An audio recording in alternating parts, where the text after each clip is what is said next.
ओम शांति नमस्कार शिव भोला भंडारी रे आपण मानकु स्वागत अभिनंदन। आज नुआ आइटम नहीं कि आपण मान पाख आसी सब आमे तरकारी बनाऊे। आज गोटे मिठा आइटम नहीं कि आसी चूड़ा चूड़ा खीरी आमे केमती आज बनैबा। तो चूड़ा खीरी पे आवश्यकता आमे चूड़ा नहीं 2 गिना चूड़ा एटा गोटे गिना 2 गिना आमे चूड़ा नबा आ क्षीर आपन जति कि पकई पारे क्षीर मध्य 2 गिना नबा आ गोटे काजू आ पिस्ता रखीचु। तो गोटे बाउल रे आमे चूड़ा गोटे गिना हमर चूड़ा अच्छी आ गोटे गुना चूड़ा आमे पकई दबा। तो चूड़ा क्षीर आ काजू पिस्ता तो ये चूड़ा को आमे पतला चूड़ा नहीं आपन मोटा चूड़ा भी नहीं पारे। मोटा चूड़ा नेले टिके अधिक समय भिजेबे। पतला चूड़ा माने 5 मिनिट से भिजी जीव। तो ये चूड़ा को आमे 5 मिनिट भिजेबा पानी रे आमे ताको भिजे दबा। तो ये आमे पानी पकेबा पानी पकई ताको 5 मिनिट में भिजे दबा। तो आ टिके पथे पानी दबा पानी ऊपर को आसिले भल रहइबो।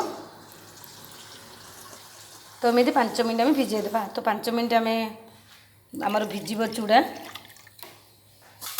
तो देखो आम गोटे टुपिया नहीं गैस आमर ऑन अच्छी।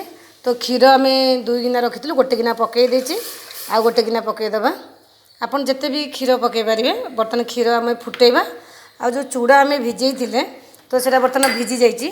देखो चूड़ा आमर भिजे एमती भाया चूड़ा भिजिज। तो आम ग्राइंडर रे ताको आम ग्राइंडिंग करदबा। चूड़ा को पूरा पालस करी ग्राइंडिंग करदबा। देखो आमर क्षीर बर्तमान फुटी जाइए आम ग्राइंडिंग कर देजु चूड़ा को। तो ये चूड़ा को आम क्षीर पकेबा। तो एमती क्षीर रे आम चूड़ा को पकईदबा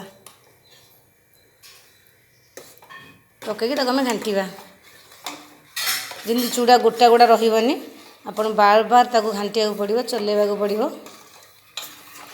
देखो ये आमर खीरी फुटुची चूड़ा खीरी चूड़ा और क्षीर एमती ये फुटब। तो आम कौन करें बर्तमान चीनी नवा चीनी गोटे गिना आम नहींचु चीनी आपण स्वाद अनुसार आप चीनी पकेबे मिठा देखिकी आप गोटे अधिक पकई पारे गोटे कम पकई पारे।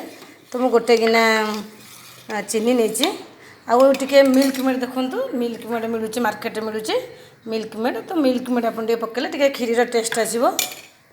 तो मिल्क मेड टी पकईदबा अनुसार मिल्क मेड पकईकि आपण घांटी देवे। तो टी मिल्क मेड पकाई तो पकईकि आम एमती घांटा बहुत भल लगे बहुत टेस्ट लगे। तो बेसी भी समय नहीं खर्च भी कम चूड़ा तो घरे समस्त एभेलेबुल रोथुव मिलूथुव चूड़ा समस्त घरे भी थी आपण बनातु। देखो ये भाया खीरी आमर हो गला। तो आम बर्तमान गैस बंद करदे आम टे घीरे जो ड्राई फ्रूट्स रखीचु ड्राई फ्रूट्स को आम घीरे टे भाजवा ताको ओल्हे दबा। तो गैस ऑन करिचे आ कड़े आमर बसी। तो गोटे चामच आम घी पकेबा गोटे चामच घी पके घी टे पकेले टेस्ट लगे आपण हिसाब से आप घी कम बेसी भी पकई पारे। देखो आम ड्राई फ्रूट्स नहींचु आपड़ जहाँ भी नहीं पारे। आम बादाम नहींचु काजू नहींचु आटा किशमिश नहींचु। तो आम 3टा आइटम नहींचु आम घीरे बर्तमान भाजवा। तो घीर आम एमती पकेबा पकई लाल करिया। देखो ये आम ड्राई फ्रूट्स टी भाजीदेवे घीरे। तो आम जो खीरी अच्छी खीरी आम एमती पकईदबा पकईकि आम घांटा। तो टी आम ये रखीचु आम अलैच गुंड रखीचु। तो अलैच गुंड टे पकईदबा बास्ना आसापी। देखो तो खीरी आमर हो जाइए। तो गोटे पात्र को आम एमती ढाल देचु। तो सजाइए आम केसर पकेबा केसर अच्छी केसर टी केमती पकईदबा तो सुंदर लगे टेस्ट मत लगे। ये मिठा बनातु एवं निजे खातु अन्य मानक खुआतु। जदि मो रेसिपी आपण मानक भल लगिला लाइक करंतु शेयर करंतु कमेंट करंतु सब्सक्राइब करंतु। मन रखंतु भूलिबेनी चूड़ा आमर खीरी बनीची तापे आवश्यकता चूड़ा क्षीर आ चीनी आउ ड्राई फ्रूट्स किछि नहींचु।